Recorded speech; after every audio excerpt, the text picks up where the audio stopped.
ഒരു 1.5 വർഷം മുന്നേ വരെ ഞാൻ ഫേസ് ചെയ്തുകൊണ്ടിരുന്ന ഒരു പ്രധാന പ്രോബ്ലം എന്താണെന്ന് അറിയാമോ?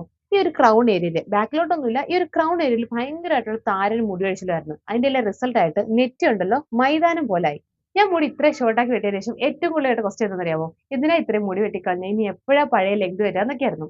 അപ്പൊ ഞാൻ വിചാരിച്ചു നമുക്കൊരു ഹെയർ ഗ്രോത്ത് ചലഞ്ച് ചെയ്താലോ എന്ന്. സാധാരണ ഹെയർ ഗ്രോത്ത് ചലഞ്ച് എന്നൊക്കെ പറഞ്ഞാൽ കുറെ പ്രൊഡക്ട്സ്, കുറെ റൊട്ടീൻസ്, കുറെ സ്റ്റെപ്സ് ഒക്കെ ആണല്ലോ. ഇവിടെ ഞാൻ അതൊന്നും ഫോളോ ചെയ്യുന്നില്ല. ഇതുവരെ ഞാൻ എന്താണോ ചെയ്യുന്നത് അത് തന്നെ ഫോളോ ചെയ്യാന്ന് വെച്ചു. ഈ 1.5 വർഷം എന്നുള്ള കണക്ക് എടുത്തു പറയാൻ കാര്യം വേറെ ഒന്നുമല്ല. കഴിഞ്ഞ 1.5 വർഷമായിട്ട് ഞാൻ ദാ ഈ ഒരു ഹെയർ ഓയിലാണ് യൂസ് ചെയ്യുന്നത്. ഇത് ത്രെഡയുടെ അഡ്വാൻസ് ഹെർബൽ ഹെയർ കെയർ ഓയിലാണ്. നിങ്ങൾ ഒരിക്കലും ഇതൊരു പരസ്യമായിട്ട് കൺസിഡർ ചെയ്യരുത്. കാരണം എന്റെ ഒരു എക്സ്പീരിയൻസ് വെച്ച് പറയാം. യൂസ് ചെയ്ത് 2 ആഴ്ച, അതായത് 15ാമത്തെ ദിവസം നമുക്ക് വിസിബിൾ ആയിട്ട് റിസൾട്ട് കണ്ടു കിട്ടും. എന്റെ ഒരു ക്രൗൺ ഏരിയയിൽ ആ ഒരു താരനുണ്ടല്ലോ നല്ല രീതിയിൽ കുറഞ്ഞു. അതിന്റെ റിസൾട്ട് ആയിട്ട് ഹെയർ ഫാളും അതനുസരിച്ച് കുറഞ്ഞിട്ടുണ്ടായിരുന്നു.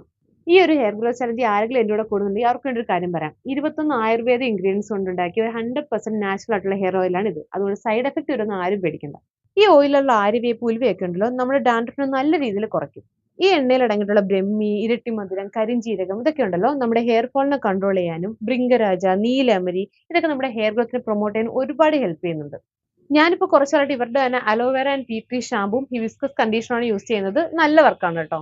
ഞാൻ ഓയിൽ യൂസ് ചെയ്യുന്ന ഡയറക്ഷൻ ആവശ്യത്തിന് എണ്ണ എടുക്കുക, നമ്മുടെ സ്കാൽപ്പിൽ നല്ല രീതിയിൽ മസാജ് ചെയ്ത് കൊടുക്കുക, ഒരു 20 മിനിറ്റ്സ് വെക്കുക, എന്നിട്ട് ഇവരുടെ തന്നെ ഷാമ്പും കണ്ടീഷണറും ഉപയോഗിച്ച് വാഷ് ചെയ്ത് കളയുക. ഞാനിപ്പോ ഉണ്ടല്ലോ ഈ ഒരു കണ്ടീഷണർ ഫാൻ ആണ്. വേറെ ഒന്നുമല്ല, നമ്മുടെ മുടി ഉണ്ടല്ലോ ഒട്ടും ഫ്രിസി ആക്കത്തുമില്ല, ആ ഒരു ഗ്രീസി എഫക്ട് ഉണ്ടല്ലോ അത് കിട്ടത്തുമില്ല. പിന്നെ നല്ല മണവാ. അപ്പൊ നിങ്ങളും എന്നോട് ഹെയർ ഗ്രോത്ത് ചലഞ്ചിൽ കൂടെ കൂടുന്നുണ്ടെങ്കിൽ പ്രൊഡക്ട്സ് നിങ്ങൾക്ക് ആമസോണിലും മീഷോയിലും പിന്നെ അവരുടെ വെബ്സൈറ്റിലും ഉണ്ട്. അപ്പൊ വാങ്ങിച്ചിട്ട് കൂടെ കുടിക്കും.